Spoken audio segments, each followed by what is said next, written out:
For our top story this hour, we follow up on a story discussed last week, Facebook's purge of alternative social media sites. On Friday, we reported that Facebook announced it had removed over 800 accounts accused of posting political spam and violating the company's terms of use. However, we found that the pages removed weren't actually spam sites, but rather popular platforms for alternative media, including the Free Thought Project, police watchdog group CopBlock, and a fan page even for RT America correspondent Rachel Blevins. As of this morning, none of the accounts have been restored, and some of these groups, including the anti-media, have also been banned from Twitter. The corporate media has either ignored the story altogether or reported it unquestioningly from Facebook's side. For example, the New York Times declared in removing these pages, the social media site, quote, tackles a rising threat, Americans aping Russian schemes to deceive. Earlier today, the In Question team caught up with Rachel, who still hasn't received a response from Facebook. Now, I have yet to hear of any other pages that have been restored from this massive purge that has happened over the last few days, and it has also been so incredibly frustrating to watch mainstream media publications like the New York Times and the Washington Post essentially gloat about all of this because, as some people have noticed, none of these mainstream media sources have been taken down in this purge.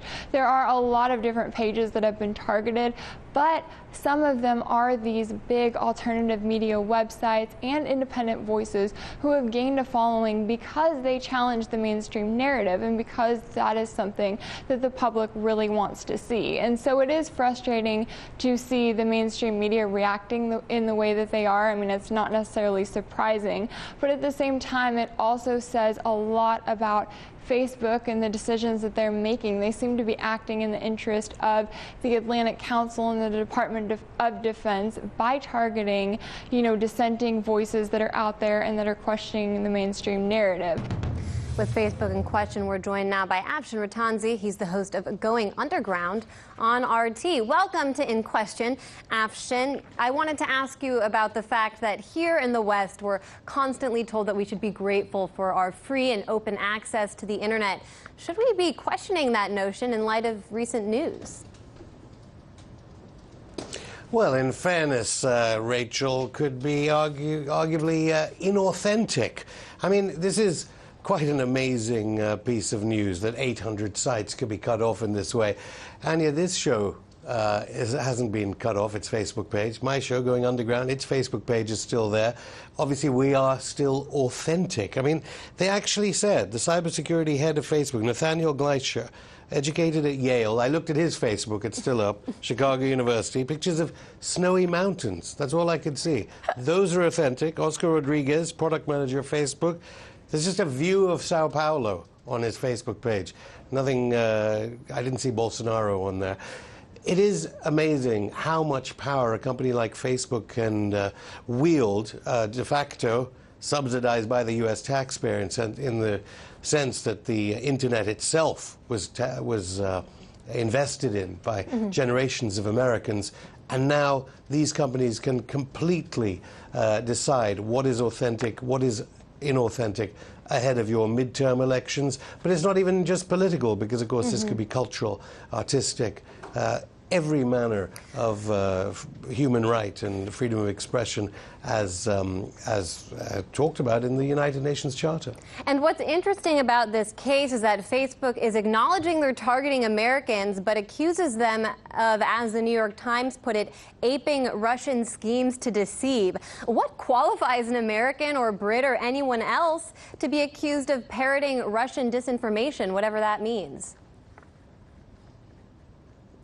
Yeah, I mean, in the political context of this, some people have often doubted whether, I mean, some might say the DNC does what any of these to itself does what any kind of censorship might be wanted against them by the RNC ahead of the midterms. I mean, how effective is Facebook or any of these companies when compared to the death of industrial America, for instance?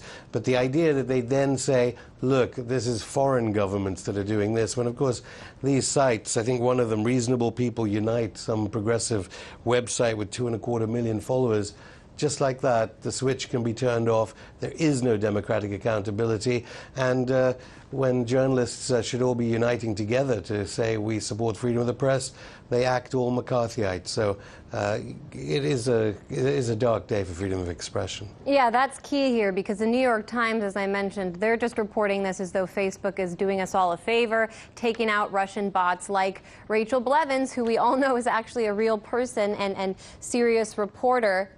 I finally want to ask you about news we received just a few hours ago that WikiLeaks founder Julian Assange has been granted internet access once again. That's after a 7-month ban. What more are you learning in London about his case or anything regarding his status? While you're a big high-tech giant censoring things on the internet, arguably Britain is keeping people kidnapped. Whistleblower publishers like Julian Assange under wraps, under effective house detention or arbitrary detention, as considered by the United Nations. There have been rumors the fact that his internet may have been restored. We've got to remember that Lenin Moreno is currently in talks over a CIA base, U.S. military base to surveil the Andean coast. And everyone is saying that Moreno's hand is being felt by the United States authorities over Julian. That's why he cut off the internet access. As far as I know, and my sources are telling me, actually, the UN Special Rapporteur, David Kay, who only recently congratulated Moreno on his dedication to freedom of expression, apparently he hasn't got this internet restored in any way. And indeed, the legal advisor who was supposed to go into the Ecuadorian embassy in Knightsbridge in West London in the past few hours was denied access by the Ecuadorian embassy authorities. So still dark days, and we can't talk to him. You can't talk to him. And meanwhile, the world still uses those cables. You're saying we cannot confirm that his internet access has in fact been restored? As far as I know, internet access has not been restored. This could change even while I'm talking to you. But certainly, he's there with health problems, his own lawyer talking about health problems, people frightened for his life. And maybe in the coming days, if it is restored, he'll be able to Skype with us, maybe, and explain what on earth has been happening and perhaps what future releases WikiLeaks plans to make that endanger. We look forward to that update then. Afshin Rattansi, host of Going Underground on RT. Thank you so much for joining us on what looks like a very foggy London evening there. Hey YouTube, thanks for checking out our channel. We hope you enjoyed the video. We have tons of content for you just like this. For more of RT America's one-of-a-kind news and analysis, be sure to subscribe and never stop questioning more.